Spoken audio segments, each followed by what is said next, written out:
स्वागत है आज की कक्षा में। तो आज हम लोग फिर से चर्चा कर रहे थे कल की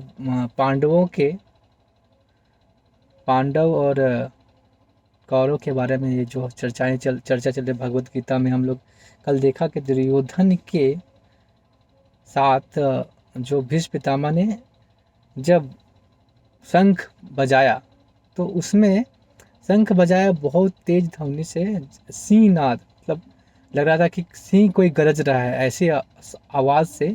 लेकिन उस उनके मन में ये था कि हम तो युद्ध जीतने वाले हैं नहीं, फिर भी अपने जो पोते थे, वो बोलते हैं परपोते, जो पोते थे परपोते, उनके पोते के लिए क्या किया। जो दुर्योधन के पोते थे उनके लिए एक, कि वो दुखी ना हो, इसके लिए क्या किया उन्होंने, उनके लिए शंख बजा दिया। तो शंख का ध्वनि वही बजाएं। तो हम आगे आज पढ़ेंगे कैसे कि और सारी, जब युद्ध से पहले, जब कभी भी युद्ध होता था पहले की, तो लोग बिगुल बजाते थे, शंख बजाते थे, कि उस शंख की ध्वनि से ही अपने जो दुश्मनों के जो हृदय को विदीर्ण करना चाहते थे। पहले पहले इसी के प्रकार अपने युद्ध से पहले नगाड़े तुरही सब बजाते थे। तो हम आगे के श्लोक में ही देखने का प्रयास करेंगे, और भी कौन, दुर्योधन ने कौन सा शंख बजाया, कृष्ण भगवान ने कौन सा शंख बजाया, और 5 पांडवों ने कौन सा शंख बजाया, उसका विवरण सारे आगे के श्लोकों में हमें मिलता है। और भगवान को ऋषिकेश क्यों बोला जाता है, भगवान अर्जुन को धनंजय क्यों बोला जाता है, उसके विषय में हम चर्चा करेंगे। तो उससे पहले हम प्रार्थना करते हैं और फिर हम आगे का सेशन बढ़ाएंगे। हरे कृष्ण। ॐ अज्ञानतिमिरन्धस्य ज्ञानाञ्जनशलाकया चक्षुरुन्मिलितं तस्मै श्रीगुरुवे नमः। श्रीचैतन्यमनोभीष्टं स्थापितं येन भूतले स्वयं रूपा कदा मह्यं ददाति स्वपदान्तिकं। वन्देऽहं श्रीगुरू श्रीयुतापदकमलं श्रीगुरून् वैष्णवं च श्रीरूपं साग्रजातं साग्रजानुगुणात्मितं तं सजीवं साद्वैतं सावधूतं परिणासहितं कृष्णचैतन्यदेवं श्री राधा कृष्ण पादाम सगणरिता श्री विशाखावितांश। हे कृष्णा करुणा सिंधु दीनबंधु जगतपते गोपेश गोपीकांत राधाकांत नमस्तुते तप्त कांचन गौरांगी राधा वृंदावनेश्वरी विश्वानुसुते देवी प्रणमामि हरि प्रिये। वाञ्छा कल्पतो भिक्षा कृपा सिंधु वैश्च नाम पावनेभ्यो वैष्णव्यो नमो नमः। नमो विष्णुपादाय कृष्णपृष्ठाय भूतले श्रीमद्भक्ति वेदांत स्वामीति नामिने नमस्ते सारस्वते देवे गौरवाणी प्रचारिणे निर्विशेष शून्यवादी पार्षदे तारिणे। जय श्री कृष्ण चैतन्य प्रभु नित्यानंदा श्री द्वैत गदाधर शिवासादि गौर भक्तवृंदा। हरे कृष्णा कृष्ण कृष्ण हरे हरे, हरे राम राम राम हरे हरे। शिल प्रपाद की जय, श्रीमद् भगवद गीता की जय, सम्यक भक्त विंद की जय। हरे कृष्ण। तो आज मैं एक जगह आया हूँ प्रचार के लिए, तो वहाँ पे संकीर्तन था। तो उसके बाद हम अभी संकीर्तन, तो मैं तो कोई जगह नहीं मिला, तो मैं कार में बैठा हूँ, और कार से लाइट का थोड़ा वो कम दिखेगा। फिर भी अगर साउंड ठीक है ना, साउंड सबको अच्छा लगा, तो कोई साउंड में तकलीफ है तो बता सकते हैं कि साउंड नहीं सुनाई दे रहा है। तो हम आज ऐसे ही अभाव में ही भगवान के बारे में सुनने का प्रयास करेंगे, गीता सुनने का प्रयास करेंगे। हरे कृष्ण। तो कल हम लोगों ने पढ़ा 12वां श्लोक तक हम पहुंच चुके हैं, जहाँ पे पितामह भीष्म अपने दुर्योधन, जो उनके पुत्र हैं, वे जानते हुए कि कृष्ण पांडवों के पक्ष में है और हमारा जीत निश्चित नहीं है, फिर भी उनका साथ देख रहे थे। तो हम लोग कल चर्चा किया था भीष्म पितामह क्यों अधर्म के साथ लड़ रहे थे और धर्म के विरुद्ध क्यों खड़े थे। तो हम लोगों ने कल पढ़ा था कैसे, तो उनकी इच्छा थी कि वो ऐसा करे, कि दिखाना चाहते थे, एक उदाहरण पेश करना चाहते थे। तो हम लोग देखें कि युद्ध से पहले जब भी युद्ध करते थे क्षत्रिय लोग, जब युद्ध होता था, तो लोग अलग अलग चीज़ों से क्या करते थे, अपने दुश्मनों को, मतलब शत्रुओं को बताना चाहते थे कि क्या अपना शौर्य दिखाना चाहते थे। जैसे शंख बजा के, तुरही बजते थे, बहुत सारे बजा के दिखाते थे। तो आगे के श्लोक में यही पढ़ेंगे कि कौन से जो पांडव थे, कौन से महारथियों ने कौन सा क्या शंख बजाया। तो हम पहले 13वां श्लोक पढ़ेंगे कि क्या क्या, और शंख के अलावा क्या क्या और भी बजते हैं। बहुत सारी चीज़, तुरही, तुरही सिंह है, ऐसा करके बहुत सारे वाद्य यंत्र है, उसको बजाते हैं जोर जोर से, ताकि वो अपना शौर्य दिखाते हैं उस आवाज़ से, उस साउंड से वो दिखाना चाहते हैं। तो हम लोग पहले 13वां श्लोक लेते हैं, फिर आगे का श्लोक लेंगे। 13वां श्लोक में बोल रहे हैं, तत्संखश्च भैर्यश्च पन्वानक गोमुखा सह सहसेवा भयन्तस्स शब्दस्तुल्यमूलो अभवत्। तत्संकश्च भैर्यश्च पन्वानक गोमुखा सहसेवा अभयन्तश्च शब्दस्तुल्यमूलो अभवत्। तत्संकश्च भैर्यश्च पन्वानक गोमुखा सहसेवा भयन्तश्च शब्द अस्तुमूलो अभवत्। तो कोई अगर कोई पढ़ना चाहते तो पढ़ सकते हैं, अगर वो हरे कृष्णा कोई रिपीट करना चाहते हैं। ओके, मैं इसका अनुवाद पढ़ता हूँ। अनुवाद में ज़्यादा कुछ नहीं, अनुवाद है सिर्फ, इसमें मैं पढ़ता हूँ। तत्पश्चात शंख नगाड़े बिगुल तुरही तथा सिंह सहसा एक साथ बज उठे, और यह समेत स्वर अत्यंत कोलाहलपूर्ण था। जैसे आप लोगों ने जब जब कीर्तन करते हैं हम लोग, तो कैसे बहुत सारे जैसे मृदंग बजते हैं, करताल बजते हैं, और सारे साउंड एक साथ मिलकर जैसे कोलाहलपूर्ण का ध्वनि होता है, उसी प्रकार जब शंख बजे, उसके बाद क्या बजा, नगाड़े। नगाड़े आप लोगों ने देखा होगा, ऐसे बहुत बड़ा होता है उसका, एक ही तरफ होता है, कटा हुआ रहता भाग, उसको नगाड़े, उसको लकड़ी से बजाते हैं। उसके बाद क्या बजा, बिगुल, बिगुल बजा, बिगुल रहता है बहुत बड़ा ऐसे, और तुरही, तुरही करके, और सिंह, सिंह का एक सिंह जैसा होता है, उसको बजाते हैं। वो बज रहा था, और एक साथ बज उठे, और इस समय जो एक साथ जब बजे, तो ऐसे एक साथ बजकर क्या होता है, एक बार मिल जाता है, और बहुत जोर से आवाज़, कोलाहलपूर्ण आवाज़, क्या आवाज़ सुनाई दिया। तो इस प्रकार वो ध्वनि पूरे जो समस्त जो युद्ध क्षेत्र है वो फैल गया, ऐसे जोर से आवाज़ बनने लगा। जैसे आपने कभी सुना होगा, जैसे बहुत सारी जगह पे जब कुछ कोई त्यौहार होता है, कुछ होता है, जैसे बहुत सारे महाराष्ट्र में बहुत लोग बजाते हैं, जब गणेश चतुर्थी होता है तो बहुत नगाड़े बजते हैं, तुरही बजते हैं। मतलब हमारे जो झारखंड में भी है जो हमारे, तो वहाँ पे तुरही वगैरह बजाते हैं, नगाड़े हमारे यहाँ बहुत बजते हैं, नगाड़े वगैरह बजाते हैं, तो बहुत ऐसे आवाज़ सुनाई देते हैं। तो उसी प्रकार युद्ध क्षेत्र में बज रहे थे, तो इसके माध्यम से वो अपना शौर्य दिखाने का प्रयास कर रहे थे कि कितना, जैसे जैसे कोई युद्ध होता है तो छतरी पर ललकारते हैं, ललकारने के बाद फिर युद्ध करते हैं, तो ऐसा दृश्य था कोलाहलपूर्ण।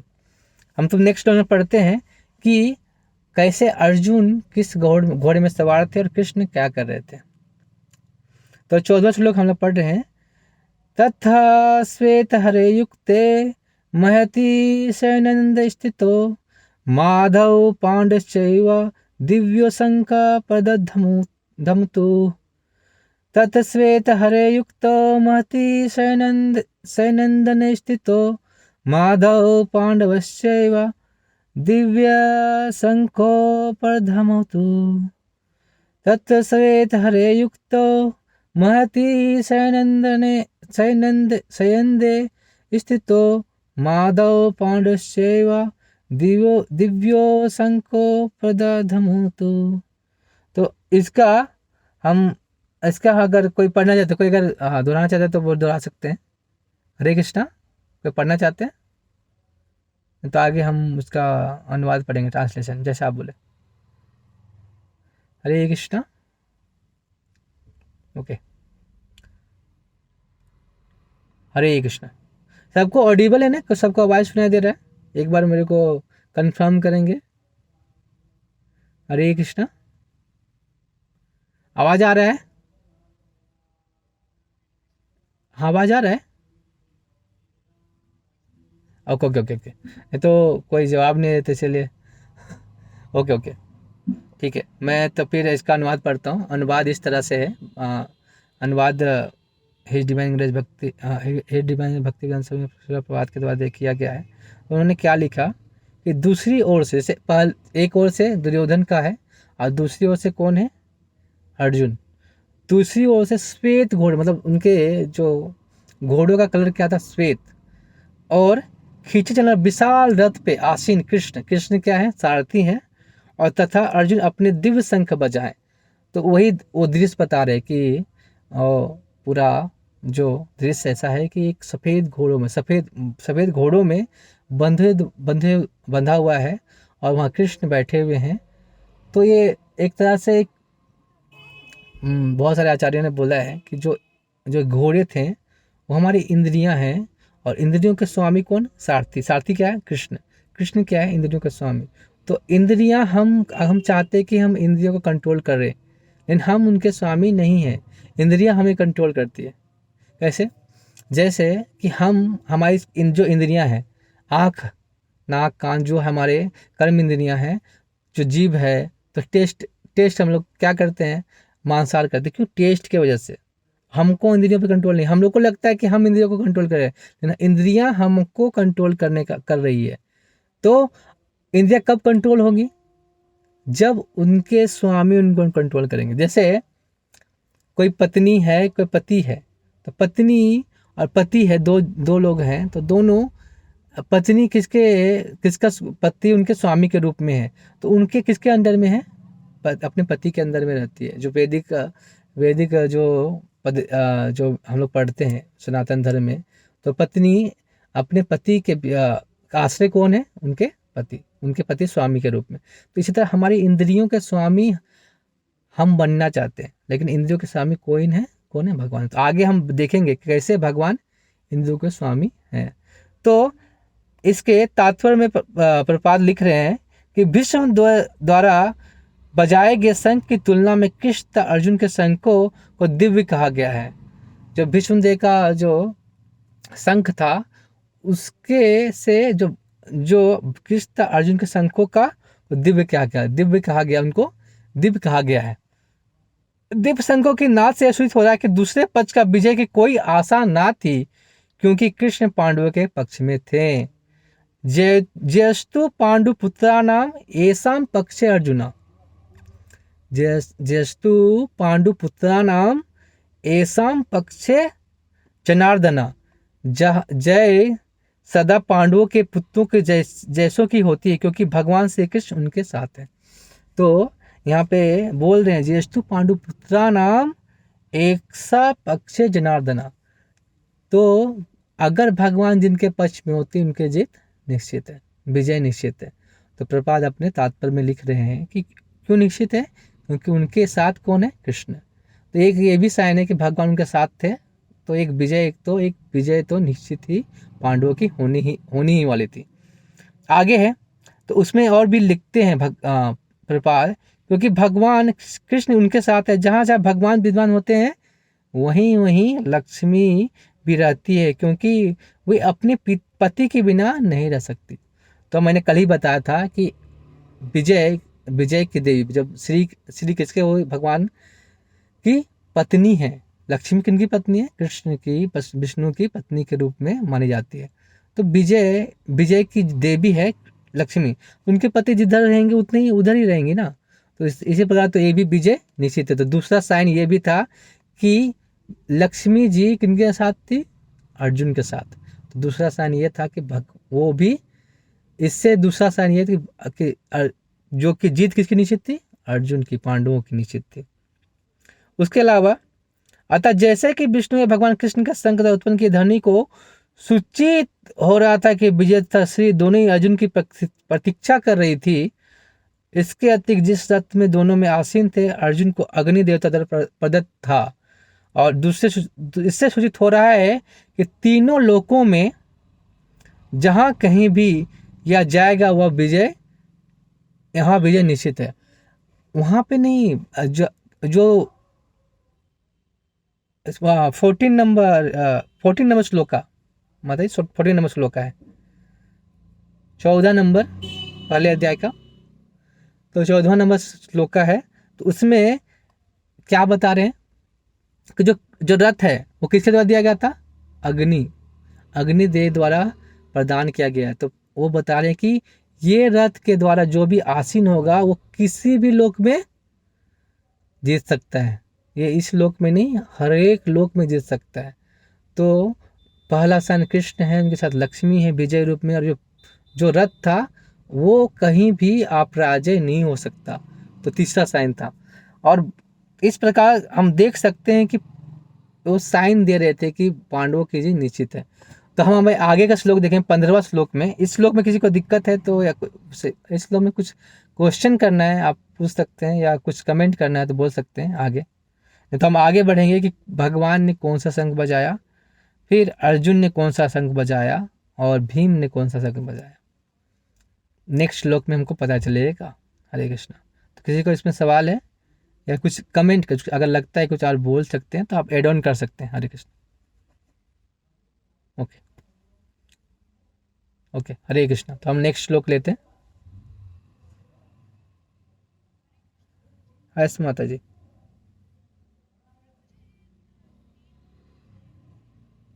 हम्म हम्म, विजय रहे। हाँ हाँ हाँ हाँ हाँ हाँ, आगे भी और बताएंगे, आगे एक श्लोक में आएंगे। अभी और भी है, आगे आएंगे, आगे श्लोक में आएगा।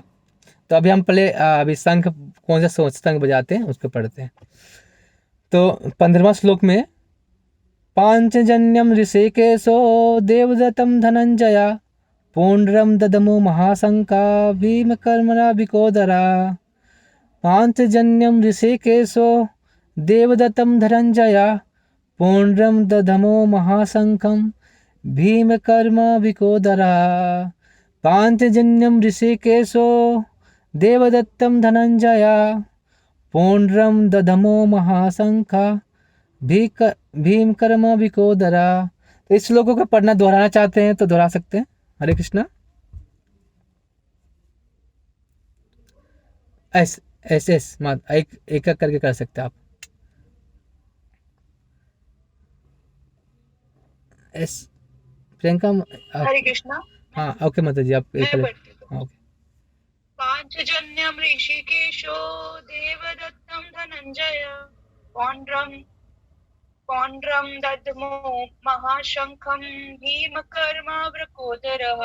ओके प्रियंका हरे कृष्णा। हाँ प्रियंका माता जी, आप पढ़िए एक बार फिर से, आप भी पढ़ सकते।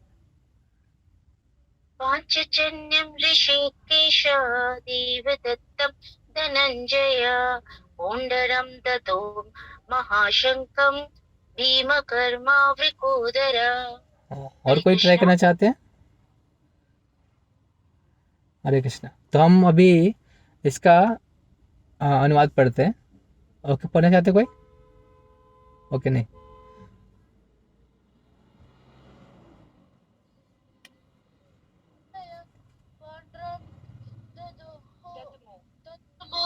महाशंखम भीमकर्मावृकोदरः।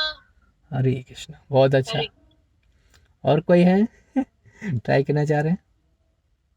ओके नहीं प्रभु जी, ओके खाना खा रहे हैं। ओके ओके, ठीक है, हम अनुवाद पढ़ते हैं अभी। अभी अनुवाद में हम लोग देखते हैं कि शिला प्रभुपाद ने अनुवाद में क्या लिखा है। भगवान कृष्ण ने अपने 5 जन्य शंख बजाया। अर्जुन ने देवदत्त शंख तथा अति भोजी एवं अति मानवीय कार्य करने वाले भीम ने पुण्र नामक शंख बजाया। तो यहाँ भगवान श्री कृष्ण के जो शंख है उनका नाम दे रहे हैं। और जो धनंजय कौन है? अर्जुन। अर्जुन के जो शंख के बारे में चर्चा कर रहे हैं। और जो भीम है, भीम भीम को बिकोदर बोलते हैं। तो बिकोदर को उन्होंने कौन सा शंख बजाया? पौंड्रम। तो उसी के बारे में हम लोग इसमें चर्चा कर रहे हैं। तो अब आगे हम लोग पढ़ते हैं कि तात्पर्य में कि भगवान किस इसके तात्पर्य में प्रपाद क्या लिखते हैं इसके बारे में। तो यहाँ पे 2 चीज़ बताया गया, ऋषिकेश और धनंजय, 2 शब्द आए हैं। तो ऋषिकेश आया है भगवान के लिए और धनंजय आया है अर्जुन के लिए। अर्जुन के लिए आया है। तो हम तात्पर्य में पढ़ेंगे ऋषिकेश का मतलब, धनंजय का मतलब क्या है। तो तात्पर्य को मैं पढ़ता हूँ, उसके बाद हम उसके बारे में चर्चा करेंगे। इस श्लोक में भगवान कृष्ण को ऋषिकेश कहा गया है क्योंकि वे ही समस्त इंद्रियों के स्वामी हैं। सारे जीव उनके भिन्नांश है, अतः जीव की इंद्रियां भी उनकी इंद्रियों के अंश है। क्योंकि निर्विशेषवादी जीव को इंद्रियों के कारण बताने में असमर्थ है, इसीलिए वे जीवों को इंद्रिय रहित या निर्विशेष कहने के लिए उत्सुक रहते हैं। भगवान समस्त जीवों के हृदय में स्थित होकर उनकी इंद्रियों का निर्देशन करते हैं, किंतु वे इस तरह निर्देशन करते हैं कि जीव उनकी शरण ग्रहण कर ले और विशुद्ध भक्त की इंद्रियों की तरह प्रत्यक्ष निर्देशन करते हैं। यहाँ कुरुक्षेत्र के युद्ध भूमि में भगवान कृष्ण अर्जुन को दिव्य इंद्रियों का निर्देशन करते हैं, इसलिए उनको ऋषिकेश कहा गया। ऋषिकेश मतलब इंद्रियों के स्वामी। तो जो हमारी इंद्रियां हैं, हमारी इंद्रियों को हमारे कंट्रोल, हम सोचते हैं कि हम कंट्रोल कर पाएंगे, लेकिन इंद्रियों के स्वामी कौन है? श्री कृष्ण। तो अगर हम सारी इंद्रियों को भगवान की सेवा में लगाएंगे तभी हम उस इंद्रियों को कंट्रोल, मतलब उसको हम सही रूप से संचालन कर पाएंगे। नहीं तो अगर हम चाहेंगे कि हम कंट्रोल करें, उससे हमारा इंद्रिय कंट्रोल में नहीं आएंगी। तो इस प्रकार जैसे अर्जुन अभी विचलित भी है।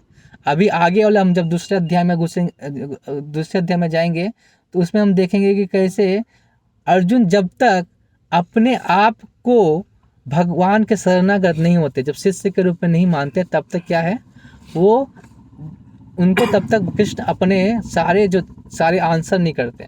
तभी कृष्ण क्या करेंगे, इस जो आगे वाले श्लोक में हम देखेंगे, जब अर्जुन विषाद में पड़ जाते हैं और बहुत सारे क्वेश्चन करते हैं तो उनका आंसर भी नहीं देते। कब देते हैं? दूसरे अध्याय में देते हैं। तो ऋषिकेश के रूप में, और धनंजय किसको क्या गया? इसको क्या गया है? अर्जुन को। तो आगे हम पढ़ते हैं। उदाहरण के रूप में एक बता रहे, इनका एक नाम मधुसूदन है। मधुसूदन भी भगवान का नाम है। मधुसूदन का मतलब होता है कि एक मधु नाम का असुर था, उनको उन्होंने वध किया था, इसीलिए उनका नाम रखा गया मधुसूदन। वे गौ तथा इंद्रियों के आनंद लेने का गोविंद कहलाते हैं। वासुदेव के पुत्र होने का इनका नाम वासुदेव है, और देवकी माता के रूप में स्वीकार करने का उनका नाम देवकी नंदन भी। और वृंदावन में यशोदा के साथ बाल लीला करने का यशोदा नंदन भी कहलाते हैं। और अपने मित्र अर्जुन के सारथी के बनने का भगवान का नाम पार्थ सारथी भी है।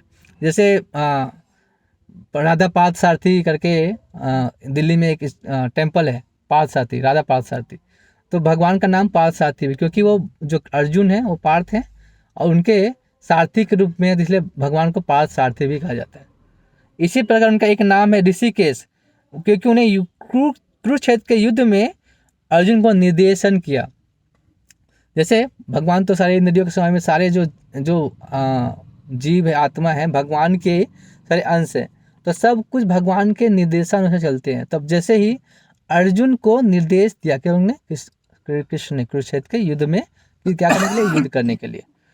तो इस श्लोक में अर्जुन को धनंजय कहा गया क्योंकि जब उनके बड़े भाई को विभिन्न यज्ञ संपन्न करने के लिए धन की आवश्यकता हुई तो उसे प्राप्त करने की उन्होंने सहायता की। धनंजय मतलब जब युधिष्ठिर महाराज ने बहुत सारे यज्ञ कर रहे थे, तो यज्ञ में क्या, बहुत सारे धन की आवश्यकता पड़ती है, तो अर्जुन ने उस धन की आवश्यकता को पूर्ति की, इसलिए उनका नाम क्या पड़ा, धनंजय।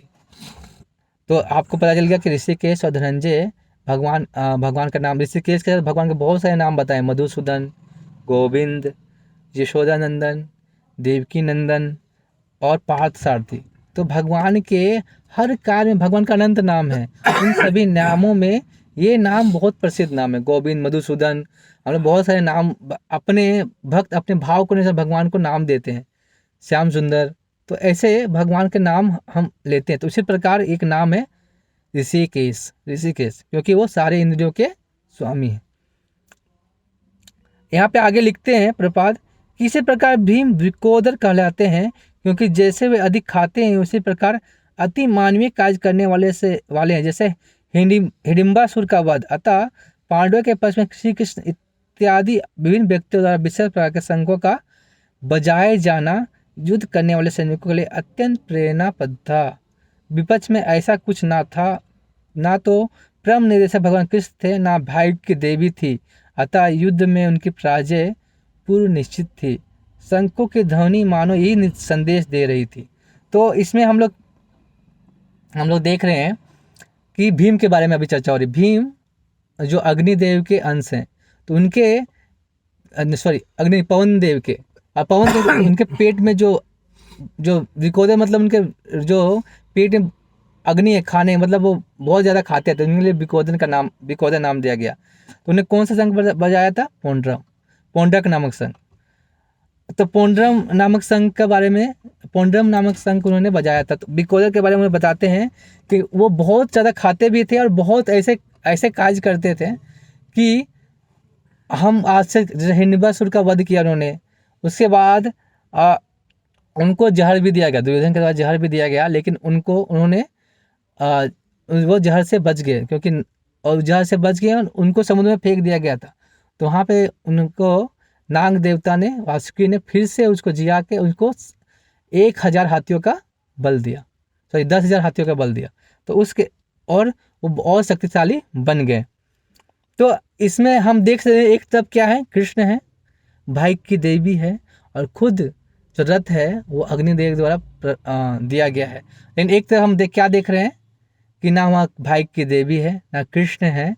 तो ऐसा लग रहा था कि ये जो कौरवों की हार निश्चित हो चुकी थी। तो हम अभी से ही देख रहे हैं कि युद्ध की जो परिणाम है वो पहले ही निश्चित हो चुकी थी। हम यही साइन दिखा रहे हैं, यही चिन्ह हमको दिखा रहे हैं कि दुर्योधन की हार निश्चित थी और पांडवों की जीत निश्चित थी। तो इस श्लोक के माध्यम से हम देख सकते हैं भगवान के बहुत सारे क्या है नाम भी हैं, और हर नाम एक विशेष रूप से एक विशेषता को सूचित करता है, उसको बताता है। तो हम इस 2 श्लोक हम लोगों ने लिया, आज 2 ही श्लोक लेते हैं, उसके बाद हम नेक्स्ट श्लोक कर लेंगे। तो इस श्लोक में अगर किसी को कुछ पूछना है या कुछ कमेंट करना है, कुछ जानना है, तो आगे आप सवाल कर सकते हैं। हरे कृष्ण। या कुछ आपको ऐड ऑन करना है या कुछ इसमें कुछ और बताना है तो बता सकते हैं। हरे कृष्ण।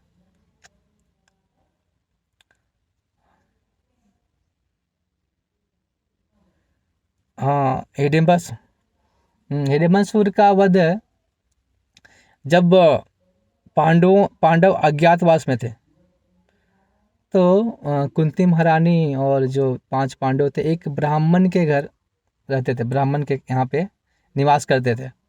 बहुत सुंदर स्टोरी है इसके बारे में कि वहाँ पे आप देखेंगे कि जब हिरण्यवासुर क्या था कि उस गांव में एक निश्चित किया गया था, हिरण्यवासुर एक राक्षस रहता था वहाँ पे, और वो एक किया कि हर गांव से एक आदमी, मतलब हर घर से एक दिन में एक आदमी और ढेर सारा खाना लेके आएगा और उसको मैं क्या करूँगा? खाऊंगा। तो ऐसा वो राक्षस ने बोला था। क्योंकि वो हर बार क्या करता था, एक ही बार सबको मारना चाहता था, लेकिन उससे हर बार वो उतना तो कर नहीं पाता। तो सब गाँव वाले मिलकर एक फैसला किया कि हर घर से एक घर जाएगा और जाके भगवान वहाँ पे सारे खाना जो लेके जाता था उसको भी मार देता था और पूरा खाना भी खा लेते थे। तो ऐसा करता था। तो उसकी बात है जहाँ पे पांडव रुके हुए थे, तो वहीं पे जो पांडव और कुंती महारानी थी, तो वहाँ पे देखा एक दृश्य चल रहा था कि जो उनके जो घर के मुखिया थे, जो बच्चों के पिताजी थे, बोले कि मैं चला जाता हूँ, अगर मैं चला जाऊँगा तो कम से कम हमारे बच्चे और तुम लोग सब रहोगे जिंदा, तो सब कुछ सुचारू रूप से चलता रहेगा। तो उनकी माता बोलती है नहीं, आप अगर पिता के आश्रय बच्चों से चला जाएगा तो ये बच्चे अनाथ की तरह रहेंगे। तो मैं चली जाती हूँ और आप लोग यहीं पे सुरक्षित रहें। तो तो उसके बाद उसकी बेटी बोलती है कि नहीं, आप लोग मत जाइए, मैं चली जाती हूँ। जिससे क्या होगा कि आपका बेटा है, आपके पुत्र है, तो वो पुत्र आपके आगे का जो वंश है चलाने में आगे होगा, तो मुझे बलिदान देने दीजिए। तो सबका ये दृश्य चल रहा था। फिर बेटा आता है, बेटा भी बोलता है। तो यह दृश्य देख के कुंती महारानी सोचती है कि ये लोग क्या करें, बलिदान दे रहे हैं एक के साथ। तो वो दृश्य देख के तब कुंती महारानी ने भीम से बोलते हैं, भीम को आज्ञा देती है कि तुम जाओ और उसका वध करो, हिडिंबासुर का। तो उस समय युधिष्ठिर महाराज आते हैं और कुंती महाराज से बोलते हैं कि आप भीम को भेज रहे हो, आपको पता है कि आने वाले समय में भीम ही हमारे जो रक्षा का दायित्व है, हमारे पांडवों का हमारे प्रति वो दायित्व है। आप ऐसा क्यों कर रहे हैं कि उसकी बलिदान दे रहे हैं, क्यों ऐसा बलिदान कर रहे हैं? तो वो कुंती महारानी युधिष्ठिर महाराज को समझाती है कि भीम इसके लिए पूरी तरह से क्या है, उपयुक्त है कि वो उस राक्षस को मार सकता है। तो लेकिन वो जो ब्राह्मण होते हैं वो नहीं चाहते कि मेरे घर में जो मेहमान के रूप में आए हैं, मैं उनको भेजूं मौत के मुंह में जान के। तो कुंती माँ उनको समझाती है ब्राह्मण को, और वो बोलती है कि आप इसको लेके जाने दीजिए, आप सारा कुछ इन पे छोड़ दीजिए, वो आपको वो आएगा युद्ध करके और आपके जो गांव की रक्षा भी करेगा। तो वो जाते हैं और हिडिंबासुर के पास, और खाना लेके भी जाते हैं, और उसके वहाँ पर जाके जाके उसका वध भी करते हैं, और वो खाना खाना भी खुद खा लेते हैं और जाते हैं उसके पास, और हिडिंबासुर का वध भी कर देते हैं। तो इस तरह से उसका वध होता है। तो इसमें हम लोग बहुत शिक्षा सीख सकते हैं कि जो बलिदान का जो हम लोग बोलते हैं ना कि हमें किसका बलिदान देना चाहिए। जैसे एक महाभारत में एक चीज़ बताया गया है कि कैसे किस चीज़ का बलिदान क्या क्या करना चाहिए। जैसे कि अगर कोई गांव अगर कोई गांव को बचाने के लिए घर का बलिदान देना है, तो हम घर का बलिदान कर सकते हैं। एक घर का बलिदान कर सकते हैं, एक घर का। एक गांव को बचाने के लिए एक शहर को बचाने के लिए गांव का बलिदान कर सकते हैं, और एक देश को बचाने के लिए शहर का बलिदान कर सकते हैं। और जब पूरा देश जो राज्य है, पूरा अगर अपने आप को बचाने के लिए पूरा राज्य का बलिदान करें। राज्य अपना मतलब कि जो आत्म की रक्षा की बात आती है, आत्मा की रक्षा की जो आत्म धर्म की बात आती है, तो उसमें अपने देश का भी बलिदान कर सकते हैं। तो ऐसे महाभारत में बोला गया। तो इसमें हम देख सकते हैं कि भीम इतने शक्तिशाली थे कि हिडिंबासुर के वध करने के लिए भी तत्पर थे। इसीलिए जो पूरे रक्षा का जो अगर अगर जैसे आप देखते हैं कि कौरवों का में 100 पुत्रों का वध किसने किया? भीम ने किया। भीम के वजह से ही जो कौरवों जो दुर्योधन और उनके जो भाइयों का वध किसने किया? भीम ने किया। तो इस युधिष्ठिर इसलिए डर रहे थे, भय में भी थे कि अगर भीम को कुछ हो जाता है तो आगे हमें युद्ध में भविष्य में कौन करेगा, इसलिए वो रोक रहे थे। तो कुंती महारानी अच्छे से उनको समझाती है और वो बताती है कि हमें अपने समाज के बारे में सोचना चाहिए, अपने आत्मरक्षा से ज़्यादा समाज की रक्षा के बारे में सोचना चाहिए कि हमारा धर्म होता है। हरे कृष्णा। इसीलिए इस प्रकार भीम के जो कैरेक्टर है वो हमें बताता है कि अपने जो शक्ति का प्रयोग किसके समाज की रक्षा के लिए करना चाहिए, धर्म की रक्षा के लिए करना चाहिए। हरे कृष्णा। और किसी का सवाल है?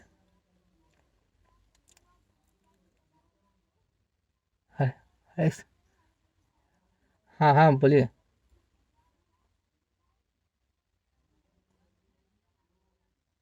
ये हिडिंबा सुर है, हिडिंबा अलग है। वो उसका भाई, उसका वो बहन थी हिडिंबा। ये हिडिंबा सुर है। हाँ, लेकिन हिडिम था नाम, हिडिंबा एक उनकी बहन का नाम था, हिडिंबा सुर उसका भाई का नाम था। ठीक। ओके। तो अभी हाँ, हरे कृष्ण माता जी।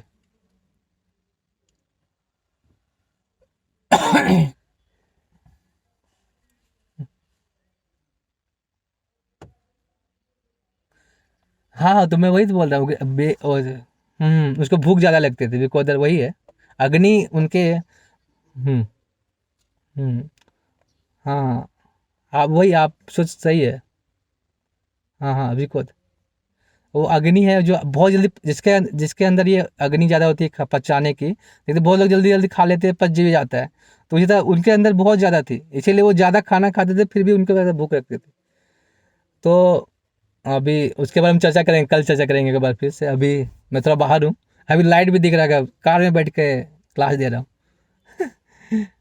एस प्रभु बोलिए, विकास प्रभु।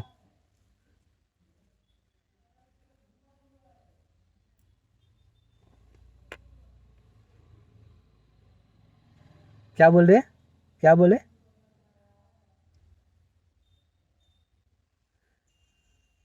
हाँ हाँ हाँ, लक्ष्मी और एक उनका रथ।